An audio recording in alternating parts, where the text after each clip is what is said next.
the Battle of Sicily would see its hardest fighting during early August of 1943. Yet, even before the battle had taken place, Hitler had been planning for the Allied invasion. Just a few months earlier, as the North African campaign drew to a close, Hitler held discussions with his high command. The stability of the Italian fascist government was in question. Italian morale was low. German infantry divisions had already been sent to Italy immediately after the Axis had lost Tunis. Units were sent to bolster the command structure of Field Marshal Kesselring, who oversaw the defences of southern Italy. Hitler needed to strengthen forces in the Mediterranean, recognising that the region needed urgent attention. An anticipated Allied invasion was imminent. A detailed and meticulous plan was prepared. Previous plans drawn for sub-operations would be used. Hitler's relations with Benito Mussolini had become strained, and he could no longer trust the Italian fascist dictator. He had to take matters into his own hands, as the Italian forces were viewed as weak and in need of reinforcements. Troops and tanks had already been moved to various parts of Italy, including the defence of Sicily. The plans would be complex, with commanders such as Field Marshal Wilhelm Keitel issuing response plans should the Italians defect. Mussolini knew himself that his forces were weak in Italy. He needed more troops. And more importantly, he needed more tanks. After asking for more German army divisions in mid-June, more arguments erupted. Mussolini and his chief of staff at the time, General Vittorio Ambrosio, threatened to pull Italian troops out of the Balkans and Greece, further weakening the regions. Hitler had no choice but to send Panzer and Panzer Grenadier divisions into Italy at Mussolini's request. It was evident that Hitler had lost patience with the Italian dictator. He had his secret plans in place under the names Siegfried, Constantine and Copenhagen, all devised earlier that year, in May. But there would be further plans, as the speed of subsequent events would take a turn for the worse for Mussolini and his fascist regime. On the 25th of July 1943, Mussolini, sacked by the King of Italy, King Victor Emmanuel III, is arrested. His replacement, Pietro Badoglio, the new marshal and head of a newly found Italian military government. The news soon got back to Hitler in Rastenburg. He was furious and announced the actions of the king and Badoglio as treachery to the Axis pact. Badoglio and Italian diplomats sent communications to Hitler with assurances that the new government would continue to fight alongside the Germans.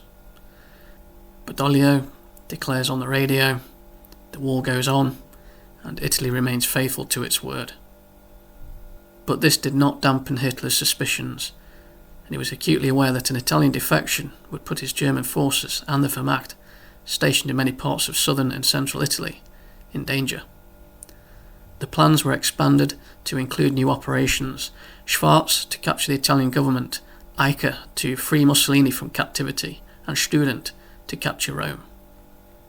But one operation would be the most ambitious of them all: to disarm Italian forces and occupy Italy, southern France, and the Balkans.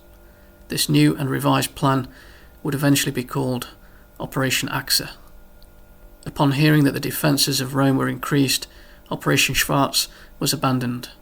Just days after Hitler authorised Operation Achse, Pietro Badoglio and King Emmanuel III began negotiations with the Allies for Armistice.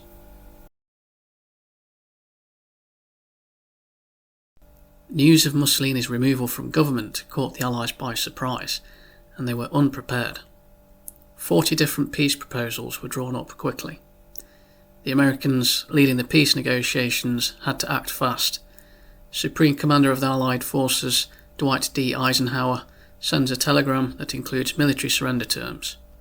Eisenhower was hampered in his negotiations throughout as different leaders, notably Winston Churchill, President Roosevelt, political advisor Howard Macmillan, and Army Chief of Staff General George Marshall, all send messages of instruction to Eisenhower. All instructions were contradictory and delaying the negotiation process.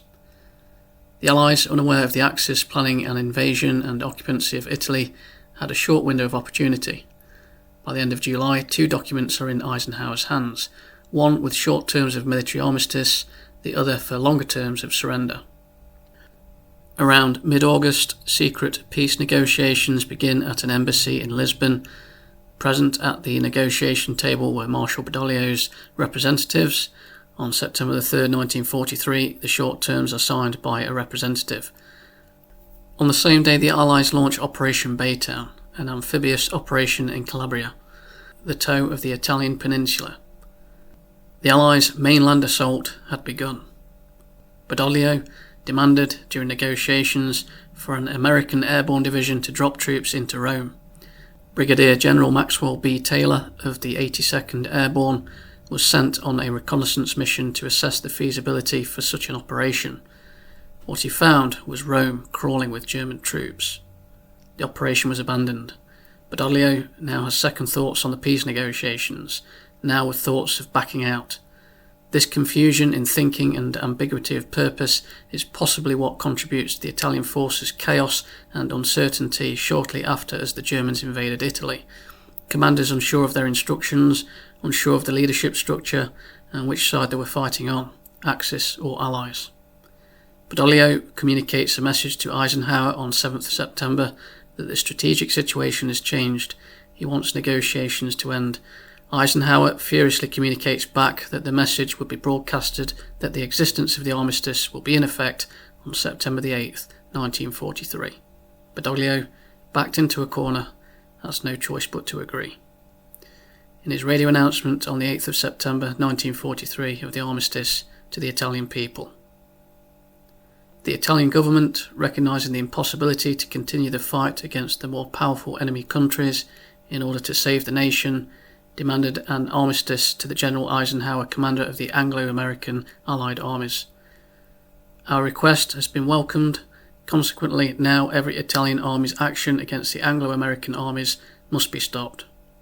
However, the Italian forces will react against every kind of attacks having other origin. The quick announcement for the armistice in Italy did not give Badoglio time to send clear communications to Italian commanding officers of the army positioned around the country. The delays in negotiations, the ambiguity of Badoglio's conduct, the rushed armistice announcement allowed the Germans to take advantage and secure the Alpine Pass, a passage into Italy. What the Germans would find in the mainland were Italian commanders unsure of their orders, demoralised Italian army units, and a lack of will to fight. Hitler sets the propaganda machine in motion. Messages are broadcast and delivered to the public. The Badoglio treachery, a disgrace to Germany. These messages are heard by the German troops marching in on Italy. Columns of soldiers fired up and ready for vengeance on the traitors.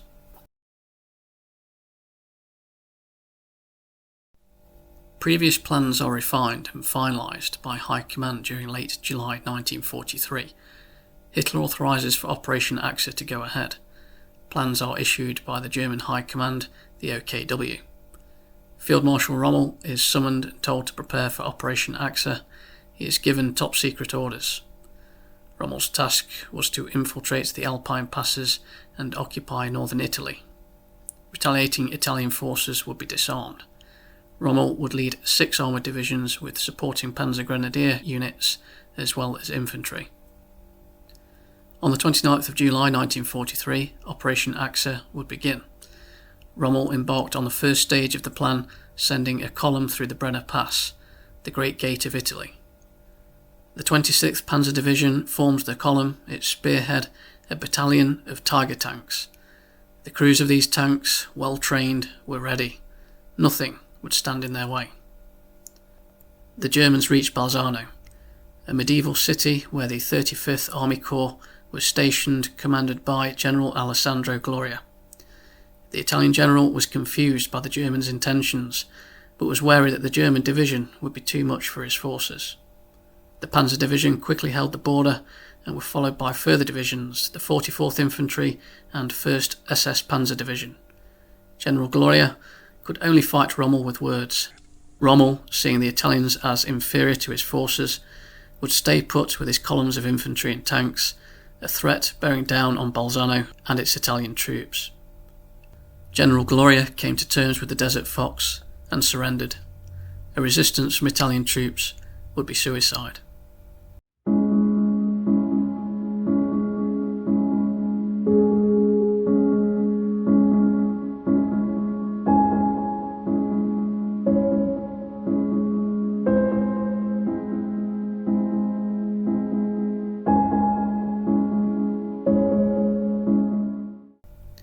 While Rommel was carrying out Hitler's orders in the north, Field Marshal Kesselring, leading the 10th Army in the south of Italy, was convinced that the German and Italian forces in the south could defend Italy. Kesselring was an optimist and was more positive about the ability of the Italian forces than Rommel. He did not share Hitler's distrust of the Italians. Not surprisingly, Kesselring did not have a big influence on Hitler's strategic planning and was not as involved as Rommel. Kesselring was shocked that Badoglio had been appointed Marshal of Italy, but he remained convinced that Italy would continue its efforts for the Axis. Hitler, Rommel and the OKW had different ideas. The OKW issued orders to Rommel to carry out the second stage of Operation Achse on the evening that Eisenhower announced the Armistice Agreement, September 8, 1943.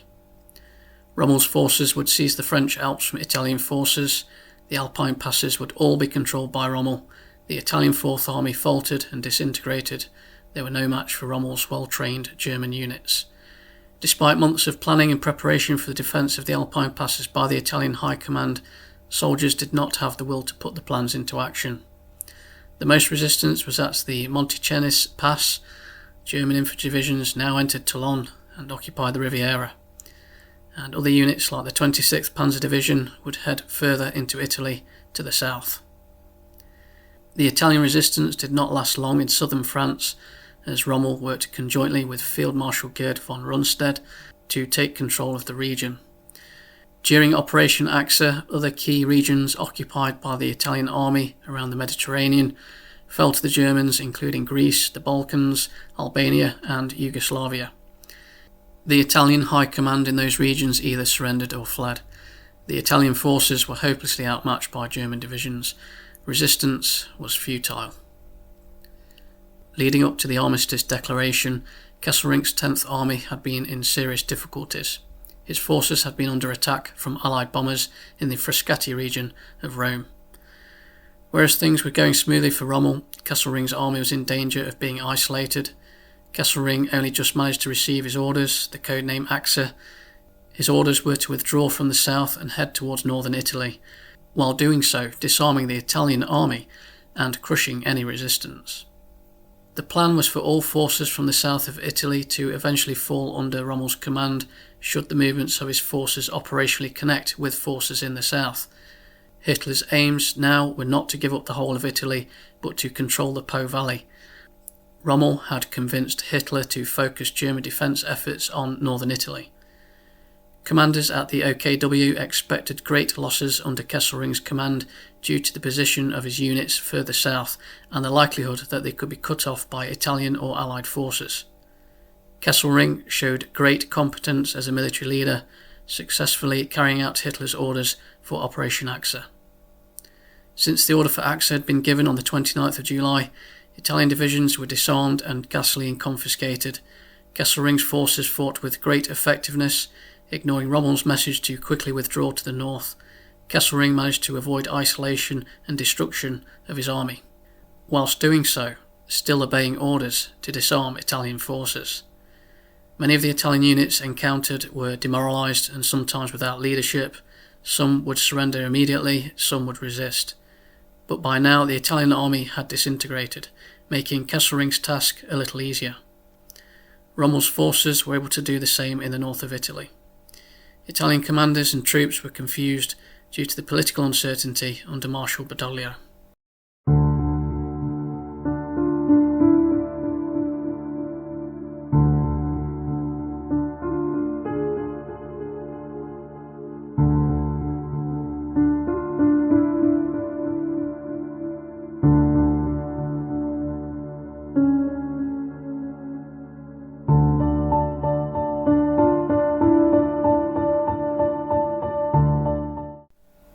Kesselring's next objective was to capture Rome.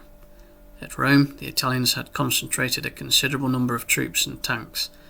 This consisted mostly of the motorised armoured army corps commanded by General Giacomo Carboni. The corps consisted of the 135th Armoured Cavalry Division Arietta, the 136th Armoured Legionary Division Centauro, the 10th Infantry Division Piava, and the 21st Infantry Division Granatieri di Sardegna. along with 3 other infantry divisions. An estimated 55,000 troops and 200 armoured vehicles were ready to fight for Rome. The 26th Panzer Division, the key armoured division from the north, had arrived just outside of Rome. This provided much needed reinforcements to Kesselring. Also positioned close by were the 2nd Parachute Division and the 3rd Panzer Grenadier Division. The 3 German divisions faced General Carboni's forces on the 8th of September, the day that the armistice came into effect. The German divisions were cunning, able to use bluffing, negotiation, appeal to brothers in arms after the North African campaign where the 2 nations fought together, and, if need be, use brute force. Eventually the Italian forces dispersed or surrendered. The Germans managed to secure the city in 2 days. King Emmanuel and Badoglio fled from Rome seeking protection from the Allies. Many Italians felt betrayed by the king and Badoglio as they abandoned the capital. After capturing Rome, Kesselring carried out a counterattack against the Allied landings at Salerno, retreating with minimal losses to Naples. Kesselring succeeded in opposing Allied forces, establishing German forces in mainland Italy, and disarming the Italian army. Kesselring would be given overall command of the Italian theatre in November 1943. Rommel was ordered to France.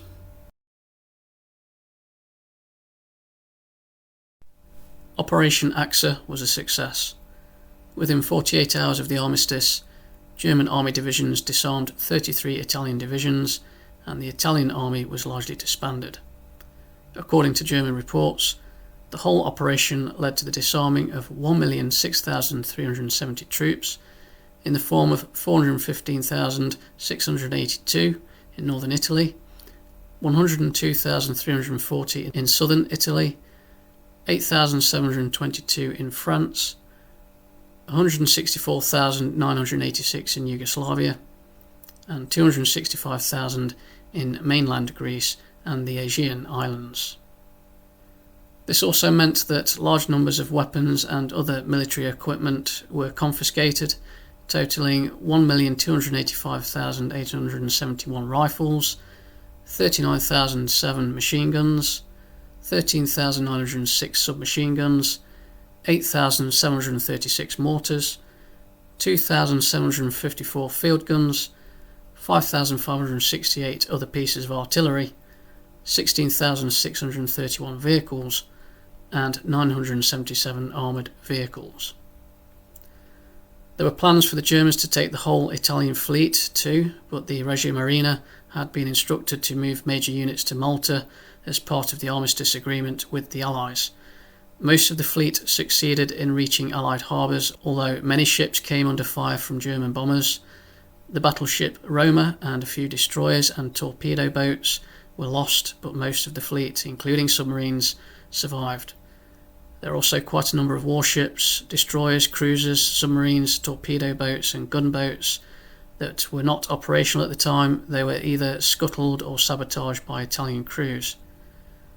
The Germans did manage to commission into service several Italian ships, including warships, aircraft carriers, destroyers, cruisers, submarines and torpedo boats that were at the time being fitted out and prepared for service. Following the 1943 armistice, only 197,000 Italian troops continued to fight alongside the Germans. Around 94,000 of them chose to fight straight away due to their allegiance to fascism. The rest joined the Italian Social Republic, led by Mussolini, after detention to avoid German concentration camps. An estimated 650,000 captured Italian soldiers remained in German labour camps, where between 37,000 and 50,000 of them died. Many Italian soldiers who disbanded and dispersed from military battalions decided to join the resistance movement. The Germans quickly moved to take key points in Italy. As well as Rome, they also take Genoa and Turin in northern Italy. Ansaldo and Fiat, the heart of Italy's industrial infrastructure for production of the army's tanks, were now in the control of the Wehrmacht. This would be a great strategic move for Hitler.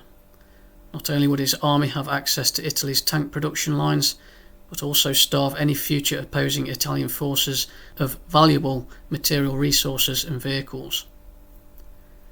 A few days after the fall of Rome, Operation Achse is initiated, a raid to free Mussolini from imprisonment. He is held in a prison hotel, Hotel Campo Imperatore, in the Abruzzo region of the Apennine Mountains. The hotel was previously a ski resort.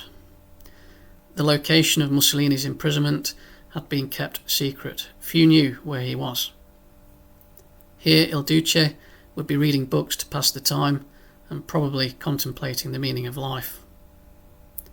German naval intelligence managed to locate Mussolini, only there was a problem. The hotel was based on the Gran Sasso d'Italia, a mountain peak that stood at 9,554 feet. It could be reached only by a cable railway system.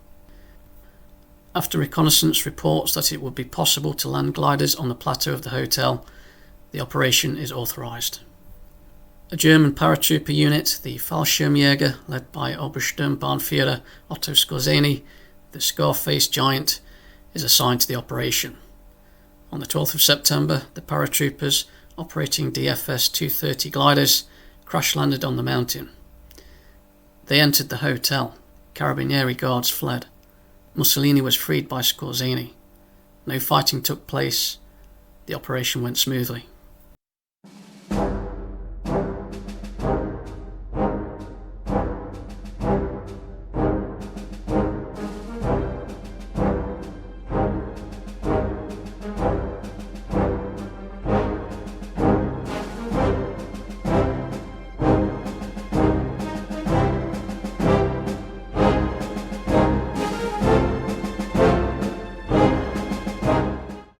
Mussolini was flown to Rassenburg for a meeting with Hitler.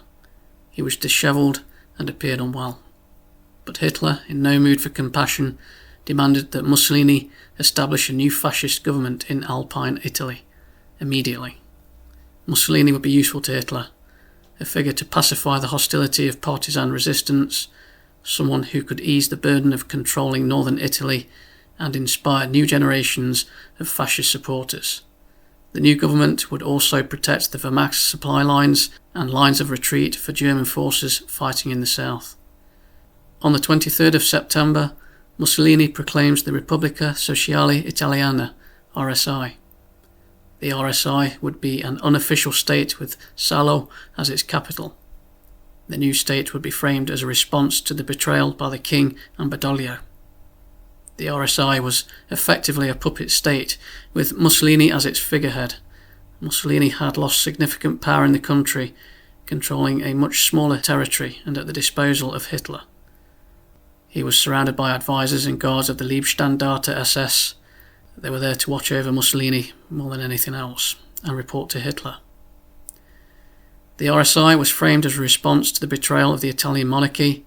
Il Duce declared in his first public address after his rescue on the 18th of September 1943, "It is not the regime that has betrayed the monarchy, it is the monarchy that has betrayed the regime."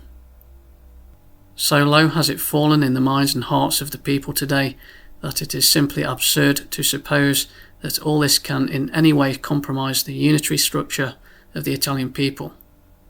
When a monarchy fails in its duties, it loses every reason for being. The state we want to establish will be national and social in the highest sense of the word, that is, it will be fascist, thus returning to our origins. Mussolini would have perceived control over Italian cities Milan, Genoa and Turin. Genoa and Turin, the locations of the Ansaldo and Fiat plants respectively, but this control is dependent on German military presence and authority. The factories of Fiat and Ansaldo would continue to produce vehicles for the Wehrmacht. Only a very small portion of vehicles are given to the RSI. The RSI is forced to find its own vehicles for the army corps of the new fascist state. Nearly all of the high-ranking generals, admirals and marshals of the Regio Esercito had either sided with Badoglio, gone into hiding, or were interned by the Germans. Only one marshal stood by Mussolini, formally joining the RSI as Minister of Defence, Rodolfo Graziani. Restored to frontline military leadership, he would organise and maintain military forces of the RSI.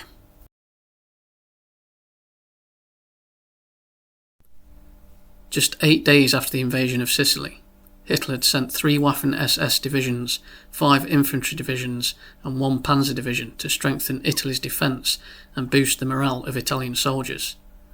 The Waffen SS were used for policing Italy, to fight and punish Italian resistance groups and partisans.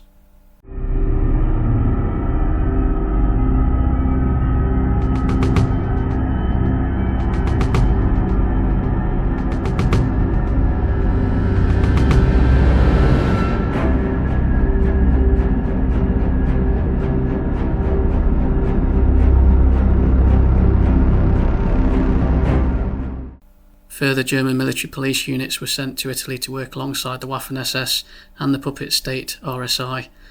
Units would be supplied with vehicles to be used for policing and intimidation, including light vehicles like the AB-41, AB-43, the Autoblinder Lince, and a few of Italy's new heavy tank, the P-40. Partisans would be brutally dealt with, often killed or captured and sent to labour camps. The Waffen SS was a combat branch of the German paramilitary forces. Often these units would consist of volunteers and conscripts. For example, the 24th Waffen Mountain Division of the SS Kerstjäger, posted to Italy, would consist of not only Germans and Austrians but Yugoslavians and Italians who still supported fascism. Waffen SS units would play a key part in achieving objectives and carrying out orders in Italy, not only policing but rounding up and organising prisoners and fighting and defending against Allied forces. SS units were not only in Italy for policing duties. Waffen SS commander Theodor Dannecker had other orders to hunt down Jews. Nearly a month after the announcement, Dannecker and his Waffen SS unit had been given orders to organise the deportation of Jews from Rome. Over a week later, 1,030 Jews had been arrested by the Waffen SS and supporting Wehrmacht troops. Most of them were women and children, and on arriving later at Auschwitz, were murdered almost immediately. Very few survived. Throughout the strategic points taken in the Mediterranean, Jews would be hunted. In France, particularly Nice, where many Jew refugees were held, the Germans led by SS officers would hunt them down, capture them and deport them to Germany, where they would be mass murdered. The Waffen SS would become notorious in Italy, known for their brutality. Commanders like Joachim Peiper would use brutal methods to stamp out resistance in Italy. The Boves massacre, where 24 Italian civilians were killed on Peiper's orders in response to resistance fighting, is just one of the many atrocities committed. Away from Italy's mainland and on the Greek island of Cephalonia, one of the darkest events took place on the day that the Armistice came into effect. On the island, the German army tried to disarm the Italian 33rd Infantry Division Achse. The Germans were met with determined resistance that resulted in 1,315 Italian soldiers killed. 5,155 Italians were executed after the battle. Of the remaining prisoners, 3,000 drowned on German ships sunk by the Allies. This is another brutal mark in the history surrounding the 1943 Armistice. The events led to doubt, distrust, and a feeling of betrayal, not only from the Regio Esercito, but Mussolini too. He is incensed that the Germans would carry out this act. While the Germans had over 20 army divisions in Italy after the Armistice announcement, they were backed up by 6 divisions of the Italian Social Republic, RSI. Mussolini had to contend with organised resistance in northern Italy. The hatred in Italy towards Mussolini drove partisans to fight, but they did not have much equipment and weaponry to fight with. The communist Garibaldi brigades, led by Luigi Longo and Pietro Secchia, were the most well-organised of the resistance groups fighting in northern Italy. The brigades had military organisation and were effective in using propaganda and anti-fascist messages to recruit new volunteers. The resistance group specialised in guerrilla warfare and sabotage. Mussolini's reorganised army corps would be a mix of Royal Army veterans, conscripts and enthusiastic youngsters enamoured with fascism. They received training from the Germans to organise competent fighting divisions. Training facilities were created back in Germany, where new Italian recruits were sent for a brutal training regime. The first of the new army divisions were formed, sent back to Italy on train wagons, including 1st Alpini Division Monterosa, 2nd Infantry Division Littorio, 3rd Naval Infantry Division San Marco, and 4th Bersaglieri Division Italia. Despite all the training and organisation, the trust had gone. The Germans only used the RSI for counterinsurgency, to respond to the attacks carried out by resistance groups like the Communist Garibaldi brigades, who would be a constant threat to Mussolini in the north. The RSI were hardly used for offensive operations, instead relegated to anti-partisan duties. Many soldiers deserted the RSI, and the morale of the Army Corps was low. Operation Achse marked the abrupt seizure of Italy and other regions of the Mediterranean. This decisive move had consequences: a fractured Italy. A newly formed puppet state, the Italian Social Republic, headed by Mussolini in the north. To the south, Allied forces are positioned. Around the country are partisan groups filled with hate towards a fascist dictator and a desire to rid the nation of German occupation. The actions of the Germans deepen Italian distrust, fueling partisan and civil conflict. And a new army on the verge of foundation, the co-belligerent army, formed with allegiance to King Emmanuel III and with notable commanders Badoglio and the decorated Giovanni Messi. This army would fight alongside the Allies, declaring war on Germany. Operation Achse marked a decisive rupture in the Italian-German alliance, unleashing a wave of betrayals and shifting loyalties that transformed Italy's wartime landscape. As German forces rapidly occupied much of the peninsula following Italy's Armistice, towns split, soldiers chose sides, and former comrades found themselves adversaries overnight. These grim events set the stage for the brutal Italian Civil War. The collapse of military and political order led to chaotic reprisals and bitter vendettas. Partisan resistance confronted fascist loyalists, while civilians and soldiers alike paid the price for former allegiances and acts of betrayal. The tragic executions and acts of retribution, conducted by both Axis collaborators and resistance fighters, would scar Italian society for years to come. In the aftermath of Achse, Italy's struggle was no longer just against foreign occupation, but an internal conflict defined by divided communities and shifting alliances.